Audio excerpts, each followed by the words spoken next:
ছোট্ট এই দোয়াটি পড়ে ঘুমিয়ে যান, সকালে উঠে ফলাফল দেখুন। দোয়াটি একদম ছোট্ট, আমি যদি বলি আপনাদেরকে, বলে হুজুর কমন দোয়া, আমরা তো সবাই পারি। এই জন্য ছোট্ট এই দোয়াটি পড়ে আজ রাতে ঘুমিয়ে যাবেন, সকালে উঠে ফলাফল দেখবেন ইনশাআল্লাহুল আজিজ।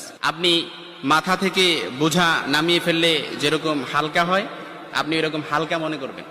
আপনি মনে করবেন আপনার সমস্ত গুনাহ মাফ হয়ে গেছে, এরকম একটা হালকা অনুভূতি আপনার ভেতরে কাজ করবে। খুশির জন্য মনে হয় না? এই জন্য আমরা যদি ছোট্ট এই দোয়াটি পড়ে আজ রাতে ঘুমাতে পারি, সকালে উঠে ফলাফল দেখবো ইনশাআল্লাহুল আজিজ। আমি যদি আপনাদেরকে হাদিসের টেক্সট শোনাই, হযরত যায়েদ রাদিয়াল্লাহু তাআলা আনহু থেকে বর্ণিত, রাসূল সাল্লাল্লাহু আলাইহি সাল্লাম বলেন, হাদিসের স্পষ্ট ন্যারেশন হচ্ছে, যে ব্যক্তি রাত্রিবেলা 3 বার এই দোয়াটি পড়ে ঘুমিয়ে যাবে, সকালে উঠে আল্লাহ তাআলা তার সমস্ত গুনাহ মাফ করে দিবে। সুবহানাল্লাহ বাড়িতে যায় বললেন।